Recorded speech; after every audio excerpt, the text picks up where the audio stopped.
लखनऊ के अनाबी अली के मुरीद हुए मुख्यमंत्री योगी आदित्यनाथ। अधिकारियों को दिया आदेश, लोकसभा में भड़के अखिलेश यादव तो अध्यक्ष ओम बिरला ने बंद कराया माइक। बवाल। यूपी डायरी में आज देखिए दो बड़ी खबरें। नमस्कार, मैं हूं रजनीश यादव, आप देख रहे हैं लोकमत हिंदी।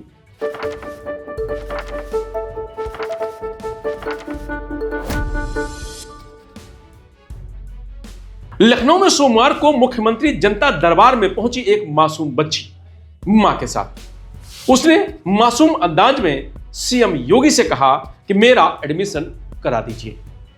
बच्ची का अंदाज देख योगी मुस्कुराते हुए बोले और पूछा कि किस क्लास में एडमिशन चाहिए। बच्ची ने जवाब में कहा कि नर्सरी में सर।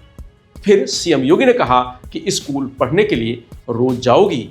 तो बच्ची बोली हाँ। बच्ची ने सीएम योगी को ABCD पढ़कर सुनाई और फिर कविता सुनाई। क्या है बताओ? एडमिशन कहाँ? तो स्कूल जाएगी इस उम्र में? एडमिशन कौन क्लास में एडमिशन चाहिए? नर्सरी में सर। नर्सरी। स्कूल जाएगी, पढ़ेगी? तो स्कूल जाएगी नहीं, आज तो गई ही नहीं है। नहीं सर, 10 बजे का। रोज जाएगी स्कूल पढ़ने के लिए, मेहनत से पढ़ेगी हैं? अब तक कहाँ पढ़ती थी? स्कूल में। अच्छा, क्या पढ़ती थी वहाँ? ABCD। हाँ, और? शेर बच्चे, शेर बच्चे, शेर बच्चे हैं हम, छोटे हैं तो क्या हुआ, हम दिल के सच्चे हैं, हम गाएंगे हम खाएंगे, हम बड़े होके देश की शान बढ़ाएंगे, शान बढ़ाएंगे। जय हिंद। बहुत जय सुंदर। हिंद। चॉकलेट लाओ बहन का, ये लो, इनका एडमिशन करवा देना। बच्ची की कविता सुनकर मुख्यमंत्री योगी आदित्यनाथ खुश हुए, बोले बहुत अच्छे। बच्ची को चॉकलेट देकर वहां खड़े अधिकारियों से कहा कि बच्ची का एडमिशन करवाओ। बता दें कि बच्ची का नाम अनाबी अली है, वह लखनऊ की रहने वाली है। अपनी मां के साथ मुख्यमंत्री आवास जनता दरबार पहुंची थी। तो वहीं लोकसभा में स्पीकर ओम बिरला ने सपा अध्यक्ष अखिलेश यादव का माइक बंद करा दिया। अखिलेश नेता प्रतिपक्ष राहुल गांधी के समर्थन में खड़े हुए थे। उन्होंने कहा कि चीन का मुद्दा बहुत सेंसिटिव है, अगर देश की सुरक्षा से जुड़ा मामला है तो राहुल गांधी को पढ़ने देना चाहिए। इस पर स्पीकर ओम बिरला ने उन्हें टोका। अखिलेश फिर अपनी सीट से उठे। उन्होंने कहा कि मुझे याद है कि डॉक्टर राम मनोहर लोहिया, जॉर्ज फर्नांडीज और नेता मुलायम सिंह यादव हमेशा ये कहते थे कि चीन से सावधान रहना। अगर हम चीन से सावधान नहीं रहेंगे तो चीन ने पहले ही हमारी जमीन पर कब्जा किया है, आगे भी कर लेगा। अखिलेश यादव ने कहा कि राष्ट्रीय सुरक्षा और अंतर्राष्ट्रीय संबंध जैसे महत्वपूर्ण विषयों पर संसद में खुली चर्चा लोकतंत्र की बुनियादी आवश्यकता है। विपक्ष का पक्ष सुना जाना जरूरी है ताकि देश के सामने सही तथ्य और दृष्टिकोण रखा जा सके। इसी दरमियान अखिलेश यादव का माइक बंद कर दिया गया, जबकि सदन में बैठे अन्य नेताओं की आवाज आ रही थी। इतना ही नहीं रहेगा, बहुत सेंसिटिव है। मुझे याद है डॉक्टर राम मनोहर लोहिया, जॉर्ज फर्नांडीज, नेताजी हमेशा ये बात देखिए जिताते रहे कि हमें हमेशा चीन से सावधान रहना है। ओके माननीय प्लीज। और चीन से सावधान, अगर चीन से सावधान नहीं रहेंगे, हमने जमीनें कुछ पहले।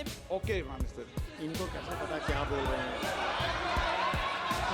दरअसल लोकसभा में राष्ट्रपति के अभिभाषण पर धन्यवाद प्रस्ताव पर सोमवार को राहुल गांधी ने स्पीच दी। कहा कि डोकलाम में चीनी टैंक भारत की सीमा में पहुंच गए थे। मैं यह बात एक मैगजीन के आर्टिकल के हवाले से कह रहा हूं, जिसमें पूर्व आर्मी चीफ MM नरवे का किताब को कोट किया गया है। राहुल बोले, आप सब ध्यान से सुने कि मैं क्या पढ़ रहा हूं, इससे पता चल जाएगा कि कौन देशभक्त है और कौन नहीं। 4 चीनी टैंक डोकलाम में भारत की धरती पर आ रहे थे। वे कुछ 100 मीटर ही दूर थे। इसके बाद पहले रक्षा मंत्री राजनाथ सिंह ने टोका, फिर स्पीकर ओम बिरला ने किताब सदन में रखने पर जोर दिया। स्पीकर सर, ये गारंटीड ऑथेंटिक है। इसमें नारावाने जी ने कहा है कि उनका मेमोआर है, उसे सरकार पब्लिश नहीं होने दे रही है, इसमें सब लिखा है। और मैं सिर्फ इसमें से 5 लाइन पढ़ना चाहता हूं, जिसमें नारावाने जी ने राजनाथ सिंह के बारे में और मोदी जी के बारे में बोला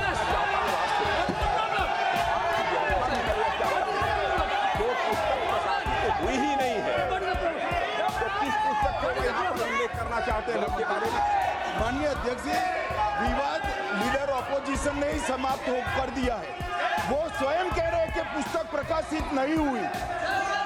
उन्होंने स्वयं स्वीकार किया कि पुस्तक प्रकाशित नहीं हुई है। अब जो पुस्तक प्रकाशित नहीं हुई है, इसका जिक्र सदन में कैसे हो सकता है? और प्रकाशित हो तो भी नहीं कर सकते। राजनाथ सिंह ने कहा कि राहुल गांधी बताएं कि यह किताब पब्लिश हुई है या नहीं, सदन को गुमराह ना करें।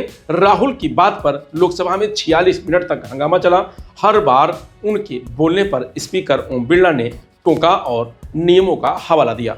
राजनाथ सिंह, अमित शाह, किरेन रिजिजू और शशिकांत दुबे भी उसका विरोध करते हुए नजर आए। राहुल गांधी संसद में जिस किताब के आधार पर डोकलाम में चीनी टैंक घुसने का दावा कर रहे हैं, वह पूर्व सेनाध्यक्ष जनरल MM नरवे ने लिखी है।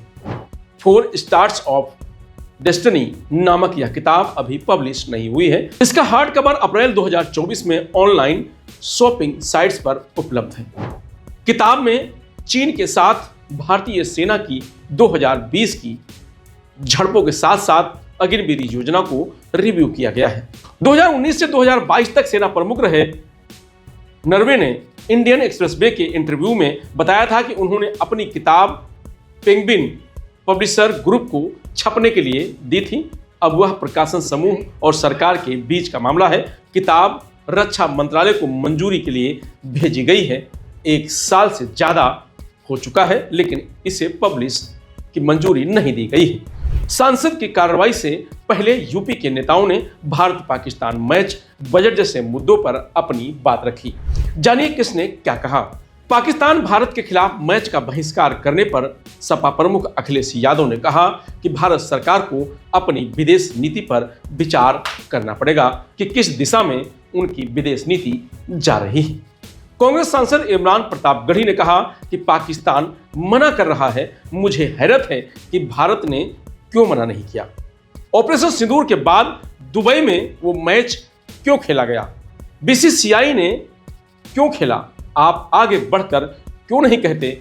आतंकी घटनाओं में बार बार हमारे जवान शहीद होते हैं, नागरिक शहीद होते हैं, उनके बाद क्रिकेट खेलने की जरूरत क्या है। सीधे मना करिए, बिल्कुल नहीं खेलिए। फिलहाल यूपी डायरी में आज इतना ही। कल फिर मिलेंगे नई खबरों के साथ। तब तक आप बने रहिए लोकमत हिंदी के साथ। नमस्कार।